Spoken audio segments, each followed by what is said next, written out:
pemirsa, senang sekali bertemu dengan saya Stefan Tambunan kembali di Local Stock dan kali ini saya berada di kantornya TBF Consultant yaitu The Bespoke Fashion Consultant.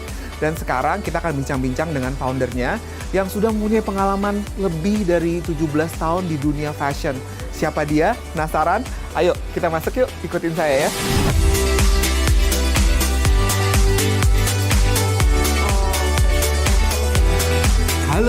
Halo. Apa kabar? Kita ini ya, social distancing. Iya, kita social distancing. Melinda Babyana. Apa kabar? Thank you. Baik, dan kita sekarang lagi ada di kantor lo nih ya. Thank you for coming. TBF, Ya. The Bespoke Fashion. Nah pemirsa, ini tadi nih narasumber bintang tamu kita untuk edisi Local Stock kali ini yang tadi saya omongin, yaitu Melinda Babyana. Yang merupakan teman lama saya, kira-kira berapa lama ya, Beb? 20 tahun yang lalu kayaknya. 20 tahun kayaknya. Bener kan? Ya. Zaman kita kuliah ya. Kita kuliah Zaman bareng. kuliah. Dan sekarang ibu ini sudah menjadi founder dari TBF. Dan kita akan bincang-bincang dan kita ngobrol-ngobrol kira-kira apa sih TBF itu. Dan kalau pemirsa ingin tahu, sekarang ini TBF bergerak di industri fashion. Jadi kalau kita udah masuk industri pertanian, kemudian kita juga industri entertainment, dan sekarang kita akan ngupas habis nih Asik. di industri fashion. Karena Melinda Babyana ini itu yang biasa saya panggilnya baby. Iya. Jangan sampai salah ya, bukan babe, tapi baby. Dari baby ya? Baby ya. Karena suaminya temen gue TK, temen dari SD. Jadi lebih lama lagi nih sama Lebih suaminya. lama lagi ya. Tapi pemirsa, sebelum kita ngobrol, saksikan dulu tayangan berikut ini.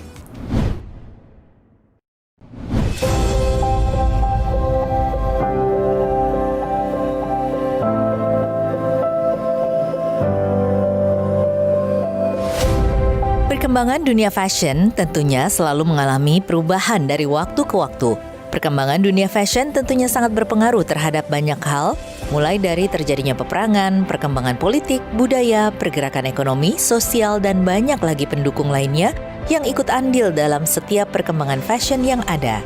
Dengan maraknya perubahan dan perkembangan mode fashion tersebut, tentunya membuka peluang bagi banyak orang untuk dapat menjadikan kesempatan itu sebagai salah satu sumber usaha. Akan tetapi, bukanlah suatu perkara mudah untuk dapat menjalani bisnis fashion pada saat ini, karena bisa dengan cepatnya tren fashion berubah dan justru membuat sang pebisnis malah merugi. Inovatif dan juga kreatif, mungkin kata inilah yang cocok disematkan untuk Melinda Babyana, sang founder The Bespoke Fashion Consultant, yang mampu membaca peluang dan menjadikan fashion sebagai salah satu tongkat bisnisnya.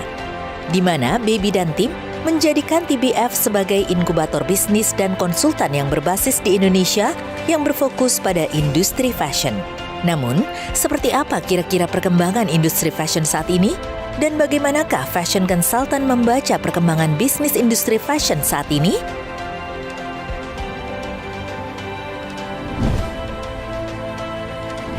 Nah ini nih Pan. Ini kantor gue sekarang kan, The Bespoke Fashion Consultant. Yes. Nah ini nih brand-brand yang lagi kita handle. Nah iya, tadi gue mau nanya Nah, soalnya ini salah satu contoh-contoh baju yang... Iya, ini klien kita yang lagi kita handle. Memang Itu apa tuh? di TBF ini brand baru Fabulous Indonesia. Oke. Nah kalau bisa dilihat ini salah satu yang kita develop dari nol sebenarnya, dari nol sampai dia launching. Ini juga ada beberapa Genda Salmon, terus ada juga Wilson Willem, ada beberapa yang kita handle di sini, dan total sekarang ada 10 klien kita lagi handle. Dan Iya. ini maksudnya Baby mulai ini jadi juga membantu desainer Indonesia yang belum tahu mau gimana mulai untuk Business fashion. Iya. Atau mungkin yang udah mulai tapi dia pengen relaunch Iya, atau betul. memperbaiki dan mungkin bisa lebih well connected karena mungkin di sini Baby juga memprovide service untuk itu kan. Iya, kita to mulai connect the betul. industry, Kita sebenarnya right? akan menjadi platform fashion. I can claim we are the first fashion platform di Indonesia yang memang mengconnect semua ekosistem fashion, mulai dari supplier, manufacturer, terus udah gitu end usernya sampai mereka international trade show. Nah, ini menarik nih pemirsa, karena biasanya kita kalau ngelihat industri fashion itu hanya melihat dari sisi fashion show-nya atau keglamoran dari industrinya, tapi di sini kita akan lebih ngomongin dari sisi bisnisnya dan di mana the hard work behind it, benar nggak Yes. sih? The sourcing of the fabric, Betul. the production, Yes, dirty things lah sebenarnya. Yes, the trade show. Jadi gimana caranya kita nge-sell ini produk baju-baju ini, menjual ini ketika udah jadi Ya, desainnya. dan mesti diingat kita semua memang embrace local source Indonesia. Yes. That's the point sih sebenarnya. Dan itu cocok juga dengan filosofi acara kita pemirsa, yaitu inspirasi bisnis lokal. Nah kalau kita pengen ngobrol-ngobrol lebih lanjut nih, sekarang sebelum kita kemana-mana nih Beb ngomongnya, karena there's so many things yang gue mau tanya sama lo. Aduh. Tapi memang Dan- iya. dan lo harus jawabnya Dunia jujur ya. fashion ini seksi banget sih. Iya, dan lo harus jawabnya jujur loh ya. Pasti boleh sejujur-jujurnya kayak. Nah nggak cuma maksud gue gini, ceritanya gimana sih? Kan gini, awalnya kan sedikit Betul. mengulas kisah cerita karir lo nih. Iya. Karena gue udah kenal lo dari zaman Picky Flick ya istilahnya. Iya, journey-nya ya Journey-nya kan sebenarnya. lo mulai pertama kali di suatu majalah fashion terkemuka Iya. di Indonesia Iya, ya. betul. Dan kemudian lo merambah naik jadi fashion editor, kemudian jadi chief editor. Kemudian lu udah sampai jadi CEO Iya, betul. dari Salah sebuah satu manufacturing fabric company, yang iya. terbesar di Indonesia. Yes. Nah, terus udah gitu, lu nggak mau berhenti sampai di situ. Iya. Dan lu punya vision dan mission yang tadi sebelumnya nih kita udah ngobrol-ngobrol di pemirsa. Dia mau membantu. Betul. You want to help people, that's where you find happiness sebagai seorang entrepreneur, right? Iya, Nah, betul. itu boleh nggak sedikit ceritain, share ke pemirsa yang mungkin juga mau mulai suatu bisnis dan apa sih yang terpenting, dan ketika lu mulai pertama kali itu lu juga punya partner kan? Betul. Nah, itu yang penting tuh gimana, dan cerita lu gimana, boleh nggak sedikit di-share Oke. pemirsa? Ya, sebenarnya perjalanan ini tuh sebenarnya membuat gue bisa sampai hari ini adalah memang expertise yang udah dijalani selama 20 tahun ya. 17 tahun di media, sebagai jurnalis, sampai editor in chief, sampai publisher. Terus udah gitu 3 tahun di, tadi kamu bilang juga, sebagai CEO. Dan memang sebenarnya ini tuh kita nggak ada plan sebenarnya ya. Maksudnya waktu aku tahun 2019 bisa di flashback sedikit, nggak pernah kepikiran mau bikin startup company yang cukup jadi movement gitu kan kayak sekarang. Nah sebenarnya yang kita pikirkan waktu aku mau lepas dari corporate ya, full time job, corporate segala macam yang 9 to sebenarnya 5. 9 to 5 udah gitu semua dengan apa ya, dengan full time benefit juga gitu Ya, kan. betul, Dan betul. sebenarnya pada saat Desember 2019 itu aku memang pertamanya memang aku dulu. Jadi memang partnerku masuk di awal tahun kan di Januari. Jadi memang kenapa sih ada TBF ini sebenarnya Ya, gitu kan ya, pertanyaannya. ya. Jadi TBF itu adalah platform di Indonesia yang pertama kali kalau aku bisa consider ya, kita bisa declare karena kita akan menjadi platform yang akan mengkoneksi semua ekosistem fashion.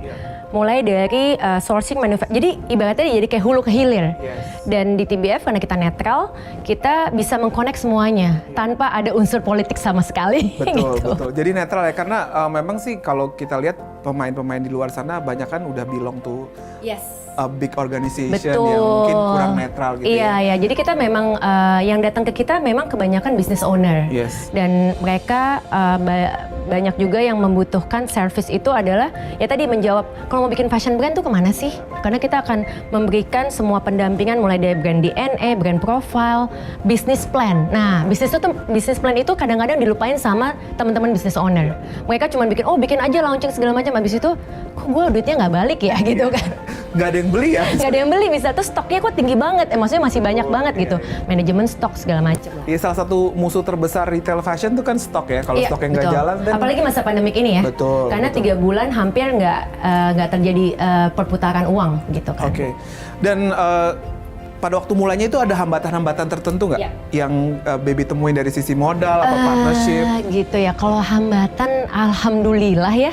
Karena mungkin niatnya baik Cil, gitu enggak sih? Karena mau bantu, Mungkin jadi sebenarnya visi misi aku berdua partner saya, co-founder saya itu Devi Asmarasari itu kita memang mau membantu para pebisnis untuk terjun ke dunia retail sebenarnya.